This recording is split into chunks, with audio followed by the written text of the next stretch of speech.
আমরা বাড়ি বাংলাদেশ। আপনারা ভারতে গেলে গেছেন? ভারতে আইসি, তখন আমরা মুসলমানরা যখন দেশে থাকতে পারতেছি না, যে অবস্থা কি করবো, দেশও থাকার মতো ভাব নাই। গত কয়েকদিনের এই ছবিগুলোই বলে দিচ্ছে কি ভয়াবহ অবস্থা বাংলাদেশে। আর এই পরিস্থিতিতে ত্রিপুরায় ভারত বাংলাদেশ সীমান্ত দিয়ে ভারতে ঢুকে পড়ল এক হিন্দু পরিবার। বয়স্ক মহিলা, শিশু, পুরুষ মিলিয়ে মোট 10 জন। তাদের গ্রেপ্তার করেছে পুলিশ। তাদের গলায় ভারতে রেখে দেওয়ার জন্য শোনা গেছে কাতর আবেদন। আমার মারলেও আমি ভারত থেকে যেতাম না, গাইলেও আমি ভারত থেকে যেতাম না, আমি এখানেও থাকবো। মানে আমরা যদি আমার রাখুন, আমি থাকবো, না রাখলে আপনারা জেলও করে তুলে দিন, আমি আর ভারত যেতাম না। পুলিশ সূত্রে দাবি, বাংলাদেশের কিশোরগঞ্জের বাসিন্দা 77 বছরের সুধীর চন্দ্র সরকার, তার 2 ছেলে, ছেলের বউ এবং নাতি নাতনি মিলিয়ে মোট 10 জন মঙ্গলবার রাতে সীমান্ত এলাকার জঙ্গল পেরিয়ে এদেশে ঢোকে।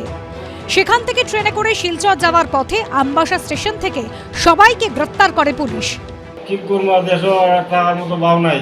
আমি আমার গাড়ি চালাই, আরো ভাই চাই না, আমার গাইলা মারতে হয়, ধরতে হয়। নিয়ে আয় বলছি, আমার মা বাপ লিয়া, আমার মেয়ে ছেলে লিয়া, সব নিয়ে আয় বলছি। আমরা কতজন আছেন? 10 জন।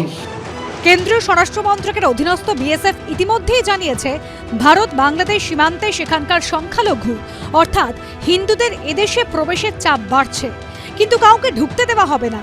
The pressure of minority communities on the international border, they are trying to come, but BSF is professionally stopping them as per the policy of the government of India. अंतर्राष्ट्रीय सीमा पर अगर कोई इस तरह के लोग आने की कोशिश करेंगे तो हम उसके लिए पूरी तरह से तैयार हैं और उनको नहीं आने देंगे।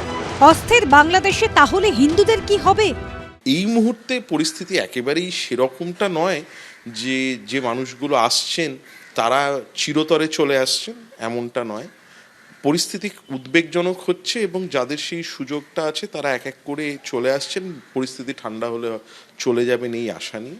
দ্বিতীয় হচ্ছে, সংখ্যাটাও এমন কিছু হয়নি যে পশ্চিমবঙ্গ বা ত্রিপুরার জন্যে, রাজ্যের জন্য খুব উদ্বেগের কারণ হবে। এবং এটা তো 71 না, সত্যি এরকমভাবে সম্ভব না কোনো উন্নতিশীল দেশকে আরেকটা দেশের উপরে পুরো এরকমভাবে আশ্রয় দেওয়া, এত কোটি কোটি মানুষকে, সেটা সম্ভব না। এবং বর্ডারের প্রত্যেকটি বর্ডারের যারা রক্ষাকর্তা, বিএসএফ হোক, আর্মি হোক এবং স্টেট পুলিশ যারা বর্ডারের ইমিডিয়েট পিছনে আছে, যত ইন্টেলিজেন্স সার্ভিস, আমাদের যত টেকনোলজিক্যাল স্যাটেলাইট ফটোজ আছে, সেন্সার্স আছে, আমাদের হিউম্যান ইন্টেলিজেন্স যত আছে, কমান্ড অ্যান্ড কন্ট্রোল, সমস্ত কিছু কাজে লাগিয়ে দেওয়া উচিত যতক্ষণ না কোনো সমঝোতা হচ্ছে দুই সরকারের পক্ষ থেকে এই সিচুয়েশনটাকে ফার্দার বাড়তে না দেওয়া। বাংলাদেশের পরিস্থিতি দ্রুত স্বাভাবিক না হলে সমস্যা যে আরো বাড়বে তা বলাই বাহুল্য।